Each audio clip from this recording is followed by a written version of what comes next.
it's hard to be confident in your music, I think, especially early on. Yeah. Like, did that just take time for you to build that confidence and be okay sending it out to people? Or did it take like a rapper that was like good to tell you that your beat is good? Or how did you kind of get over that self-doubt hurdle?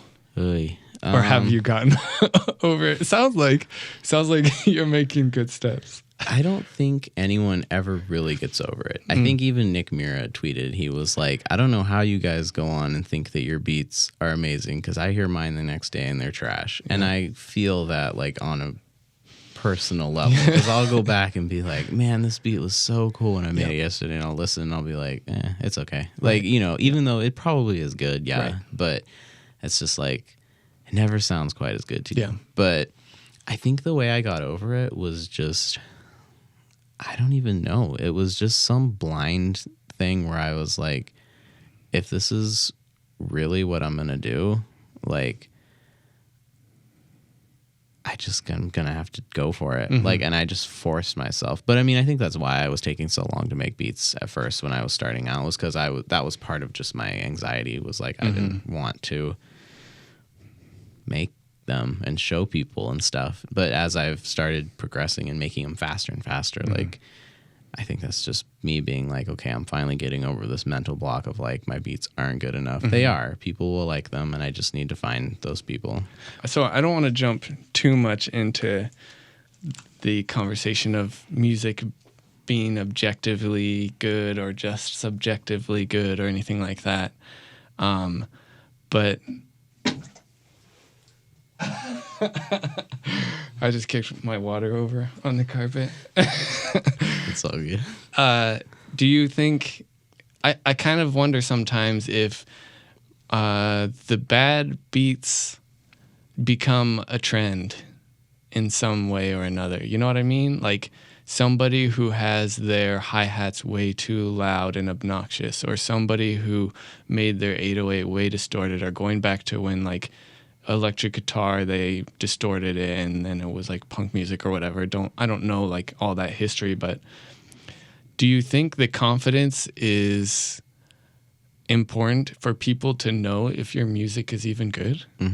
I think that, I don't know if I said yes to that correctly, but I think like what you're saying is, and this has kind of just been, I think, part of the mindset that I've taken also, which is why it's helped me, is it's like literally there is someone for every beat. Like someone is going to think that one of your beats is good. Like obviously if it's like out of time and like you know, it's just absolute trash, then sure, yeah, you need to work on it. But like you're saying, you're going like to distorted 808s. People hated distorted 808s. Oh, your 808s are clipping. They're distorted. They sound gross. You need to fix them. Then we got the SoundCloud wave where it was like that was what you did, and like people wanted that sound. Or like, I mean, I don't know, just even in my own experience, I had a beat that it was super simple. I just looped like a couple of keys going down in like a, I don't know, just over and over. And I didn't know what it was, and it was kind of simple and kind of weird, and I was like, oh, this is kind of interesting. And that was how I connected with Hurricane, was he wanted that one. Gotcha. And I was like, and I thought it was absolute trash, because like I had sent it into a beat critique just to see what people thought of it. And I remember who the producer is, but I won't say who it was. But and he played it for like 10 seconds and he turned it off, and he's like, I don't know what that was. And he's like, you need to go back to the drawing board on that one. Like that was trash. And I was like, and I felt horrible. And like, I didn't make beats for like 3 days after or whatever, you know, I just felt like so crushed. But then that was the one he wanted. And so I'm like, you know what? Like there are no rules in any of this. Like as long as you're making stuff that you appreciate, and, you know, and as long as it sounds somewhat within the scope of, you know, don't be like distorting everything. But yeah, I think there's something for everybody. Yeah.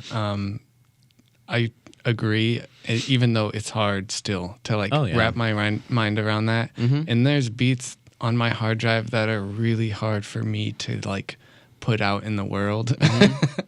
How do you put that mindset of a person for every beat or a beat for every person. I don't remember how you said it, but how do you practice that? Like, does that affect how you send things out or how you talk to people, other artists and stuff like that? It definitely affects how I send stuff out and put stuff out. I mean, a lot of the beats that I've put up, I don't like, but I'm like, someone might, and I don't want that in the back of my head of, oh, if you'd put that out, what if someone had decided they liked it? And I don't want that what if. Okay. So that overrides my fear of being like, I don't like this.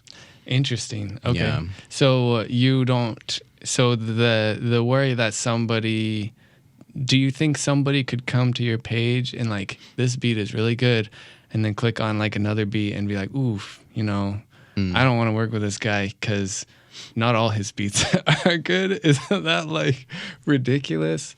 I guess I'm just trying to think like, is there a downside to that mentality, or do you think it's just like the way to go? If there is, I haven't found it. Yeah. Because I don't even know if that's how people operate. I think they just hear the one thing and are like, yes. Because like, I think this week I've already met with like 2 producers. You were at one of them, and we were working with them. And the second guy that I worked with, you know, he had approached me before because he'd heard a beat that I had done and he really liked it and was like, we need to get together and work.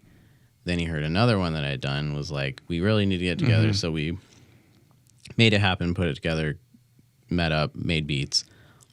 I don't know that he's heard any of my other beats. I showed him some when we were there, some of my newer ones, but I don't think he went and really listened to any of my other ones. Interesting. And I think that's kind of how it goes. Like when Valid Point wanted that beat that we did, I don't think he listened to any of my other stuff. He's just like, I want that one because I like that one. Yeah. Like, so I don't think it really matters.